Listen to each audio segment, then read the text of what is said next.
15वीं century ये वो time था जब इंग्लिश केवल ब्रिटिश द्वीपों तक ही सीमित थी और केवल ब्रिटानी ही इंग्लिश बोलते थे।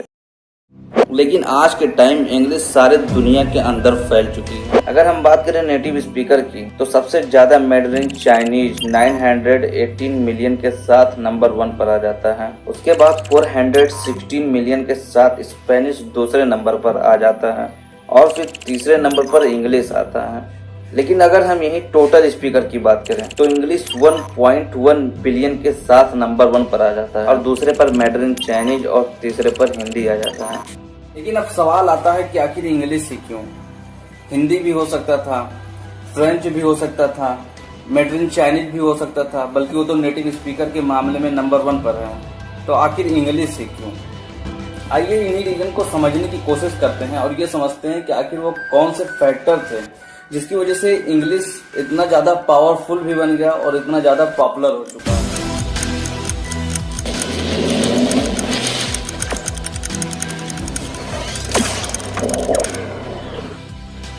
सबसे पहला और सबसे ऑब्वियस रीजन था ब्रिटिश साम्राज्य का उदय। 16वीं सेंचुरी में शुरू हुआ ब्रिटिश साम्राज्य, जो हिस्ट्री का सबसे बड़ा साम्राज्य था। 1913 तक ब्रिटिश साम्राज्य ने 412 मिलियन लोगों पर अपना कब्जा कर लिया, मतलब कि उस टाइम के 23% पॉपुलेशन पर। ब्रिटिश साम्राज्य के नाविकों, सैनिकों, तीर्थयात्रियों, व्यापारियों, मिशनरियों द्वारा इंग्लिश पूरे दुनिया के अंदर फैला दिया गया और जब तक लैंग्वेज पॉलिसी जैसी कोई चीज आती, इंग्लिश सारे दुनिया के अंदर फैल चुका था। लेकिन अभी भी इंग्लिश लैंग्वेज का प्रॉब्लम खत्म नहीं हुआ था, क्योंकि इंग्लिश लैंग्वेज का use mainly administration, business transaction जैसे चीजों के लिए ही किया जाता था। वहाँ के जो स्थानीय लोग थे वो अभी भी अपना नेटिव लैंग्वेज ही बोलते थे और सेम ही चीज यूएसए में भी था। फॉर एग्जाम्पल, इंग्लिश बोलने वाले प्यूरिटन अमेरिका में आने वाले एकमात्र यूरोपियन नहीं थे, बल्कि वहाँ पर स्पेनिश, फ्रेंच, डच, जर्मन भी बोलने वाले लोग आए हुए थे और ये लैंग्वेज भी व्यापक रूप से फैली हुई थी। लेकिन यूनाइटेड स्टेट के प्रोसेस डिजाइनिंग के टाइम यूएसए के जो फाउंडर थे उनको ये बात पता थी, नेशनल आइडेंटिटी के लिए लैंग्वेज की इम्पोर्टेंट को वो समझते थे और इधर इंग्लिश पहले से मेजॉरिटी लैंग्वेज बनी हुई थी, बस उसे प्रोत्साहित किया जाना था। फिर जब वहाँ के लोगों को एजुकेशन लेने की बात आई तो इंग्लिश लैंग्वेज को प्रोत्साहित कर दिया, जिससे इंग्लिश वहाँ के पोएट्री टेलर्स, लिटरेरी और एजुकेटेड लोगों द्वारा बोले जाने लगी।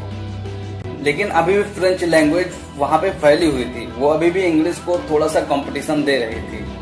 तो फिर इंग्लिश ने फ्रेंच को कैसे खत्म कर दिया, इसको समझने के लिए चलते हैं दूसरे रीजन की तरफ।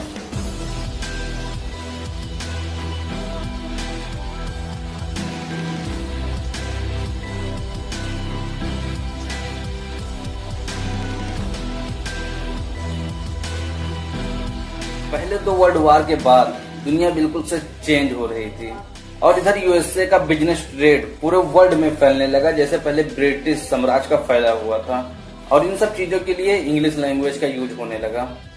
लेकिन इंग्लिश लैंग्वेज के लिए प्लस पॉइंट ये बन गया कि at the same time USA का जो टेक्नोलॉजी था वो भी बढ़ता जा रहा था। सबसे पहले कंप्यूटर आया जिसने पूरे दुनिया के अंदर क्रांति ला दी और उसके बाद इंटरनेट आ गया जिसने पूरे दुनिया के अंदर और क्रांति ला दी। आज के टाइम पर भी बात करें जब इंटरनेट पर कई लैंग्वेज आ चुके हैं और इस टाइम भी इंटरनेट पर 76.9% इंग्लिश लैंग्वेज का ही हिस्सा है।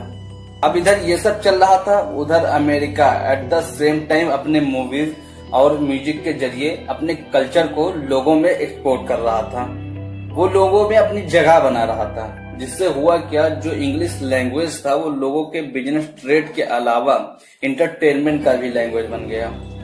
लेकिन अब ऐसा नहीं था कि सिर्फ अमेरिका ने ही इंग्लिश लैंग्वेज को हेलो कहा हो, ब्रिटिश साम्राज्य जहाँ जहाँ फैला सब जगह पे इंग्लिश फैला। अमेरिका के अलावा ऑस्ट्रेलिया भी था, कनाडा भी था। ये सब जगह इंग्लिश लैंग्वेज ऐसे फैला कि वहाँ के जो नेटिव लैंग्वेज थे और जो वहाँ के कल्चर थे उन सबको बिल्कुल से खत्म करने के कगार पर छोड़ दिया।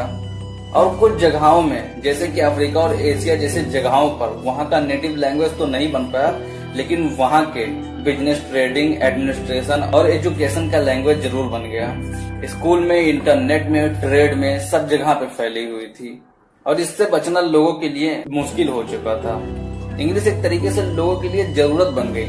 मतलब लोग इंग्लिश इसलिए नहीं सीख रहे थे क्योंकि उनको इंग्लिश पसंद थी, बल्कि वो इसलिए सीख रहे थे क्योंकि इंग्लिश उनके लिए इम्पोर्टेंट हो चुका था।